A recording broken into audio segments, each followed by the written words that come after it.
Yeah, from a young age, I was raised Baptist and lived here in Memphis, and my family they were very faithful, and I was in the church all the time. The doors were open. I have Sunday school teachers that see what we're doing now on Facebook and social media and say, "I knew you were going to do that," and I wish they had told me that because it would have saved me a little bit of trouble along the way, maybe. But everything was good until I was about 18 years old, and living here in Memphis, a lot of my contemporaries, my youth group, that's really where I found my community. They all went away to school, and it had been really my anchor point in life. It's what kept me involved in the church. It's what made me feel affirmed. It's what made me feel good in my life. And when that went away, I really struggled. I enrolled in the University of Memphis. I didn't know what I was going to do with my life. I just thought, well, I'll figure it out. I had been working at Napa Auto Parts since I was 16 years old, an auto parts company, and where my father had worked for 45 years. And when that group left and went to the different SEC schools that they went to, my dad went to night school. My mother went to the Mississippi College for Women. I tried to get in there, but they wouldn't let me in. but, uh, but I submitted several applications, but they kept saying no. Thought there was a good chance to meet a wife there. But along the way, I didn't have a predetermined outcome for what I knew to do in my life. And my relationship with my dad, as you guys mentioned, wasn't always great. Growing up, my dad was, one of six kids on a farm. I didn't know this until a few years ago, but his parents, they didn't get along. They didn't love each other well. My paternal grandfather died in a car wreck the year I was born, so I never got an opportunity to see that dynamic as a child. But apparently it was very, very difficult for my dad, and he was the youngest in the family. So everybody else had moved off and gotten married, and he was the one kind of stuck in the midst of an unloving relationship. And so on my dad's side of the family, there wasn't a lot of "I love yous, I'm proud of yous," any of that stuff. And growing up is just like any little boy, we desire that affirmation from our father, that love from our father, just reassuring that we matter and that we're seen and we're loved.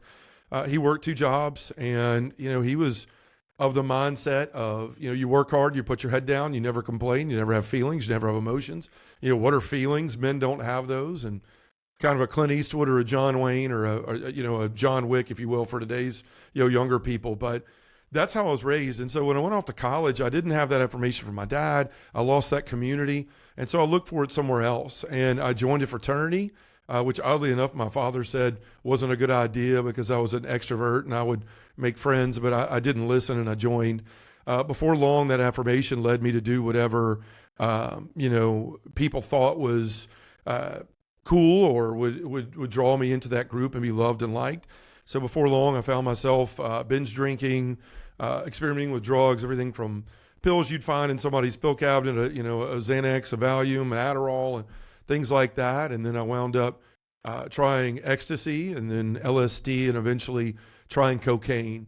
And that was the worst mistake of my life because it followed me for 17 years. Again, bowing to peer pressure in a situation, instead of, adhering to what I had been raised in, that desire to be loved and liked and included, really spurred me on to do things I knew I shouldn't.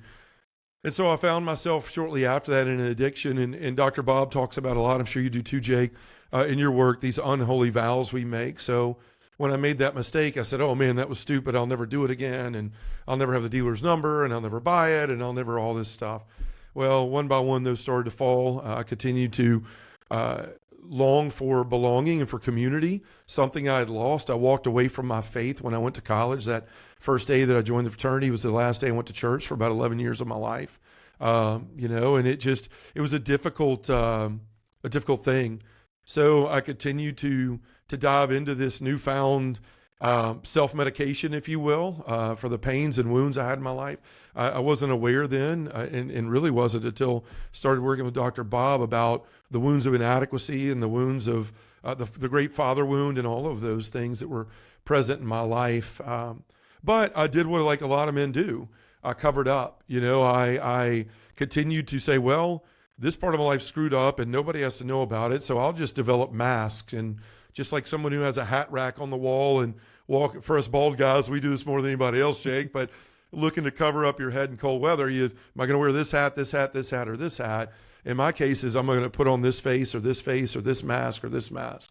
And I did, and I was successful at it. I became outside salesman for Napa Auto Parts through years of coming up through the company. I dropped out of school. My dad said, you're not applying yourself. You're not making grades, so I'm not going to help you with it.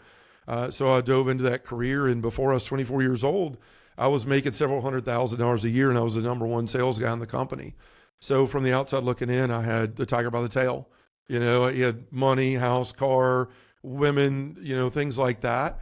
But nobody knew I was a broken mess inside. I was a chameleon among men. You know, every night I was, you know, Johnny, what do you need by day, right? For each customer, and became what they needed.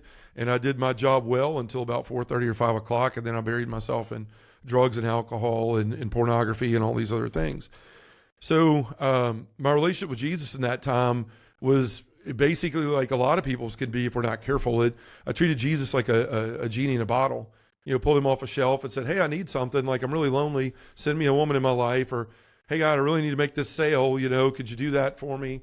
But had no real relationship with him anymore. And but one of my prayers, even in my mistakes, his infinite mercy was present. You know, I asked to meet a woman in my life. I'd kind of pulled away from everyone. It was just in these addictions on my own and siloed. And he put Angela, my current wife, in my life. Met her out one night, and she was Catholic. And she told me the man that she was going to marry was going to be Catholic.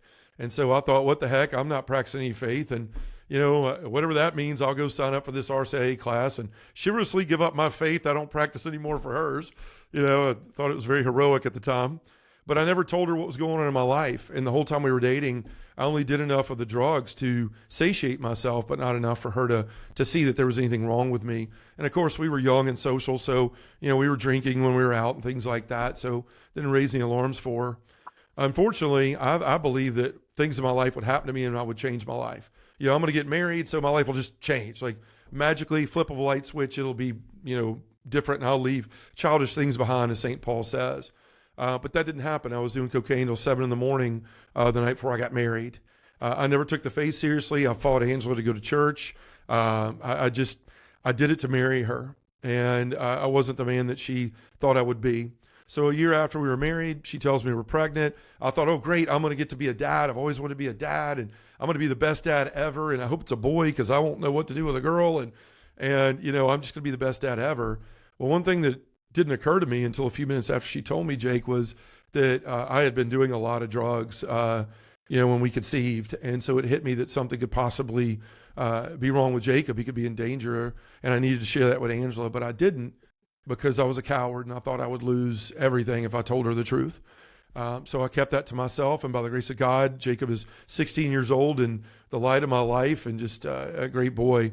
But I wasn't a good father very often. I was when I wanted to be, but money and power and chasing this power that I felt was missing in my life really became the sole purpose of my life.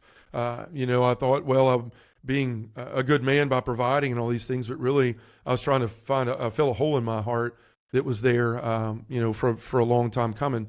So shortly after that, my mother comes to us. She had had cancer, and she had been in breast cancer. She'd been in remission for a number of years. And unfortunately, the cancer came back.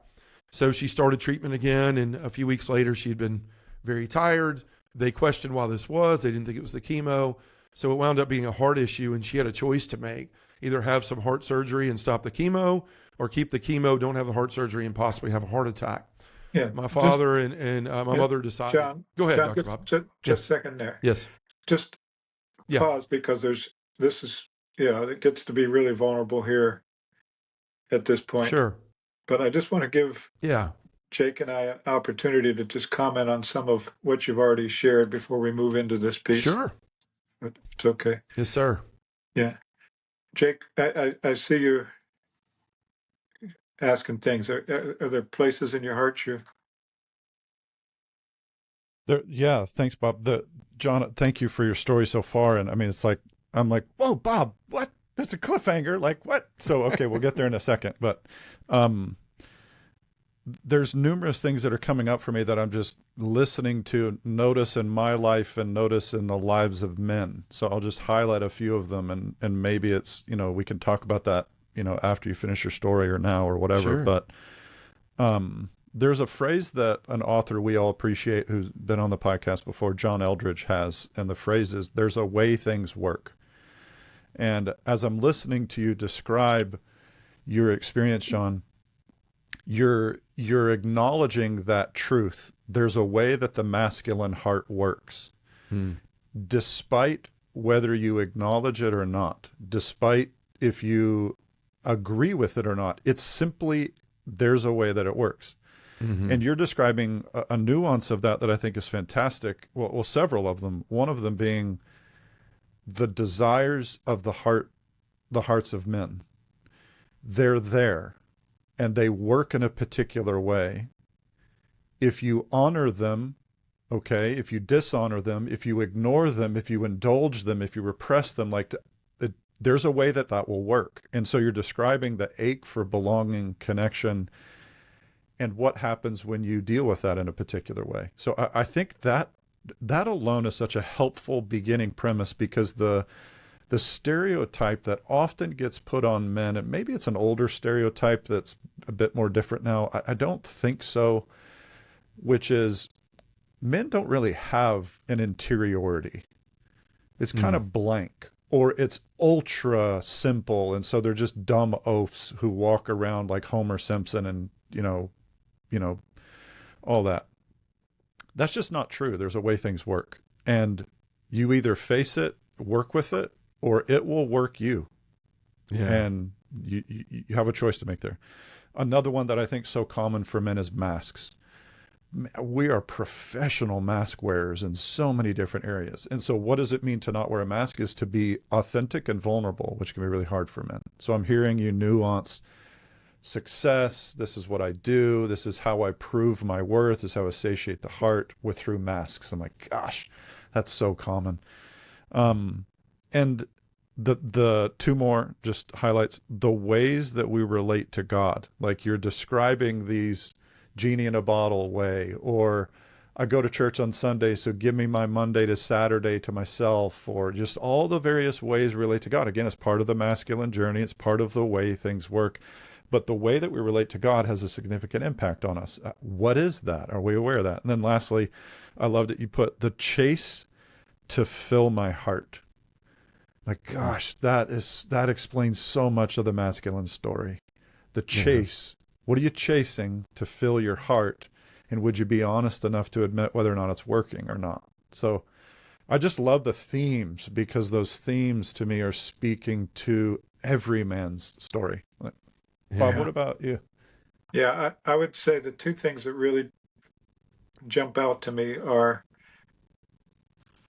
connection and power. Those are the two things that I kept hearing that you were chasing connection, and I'm chasing power. And, the wound of inadequacy that John Eldredge talks about, that every man struggles with a sense of, do I have what it takes?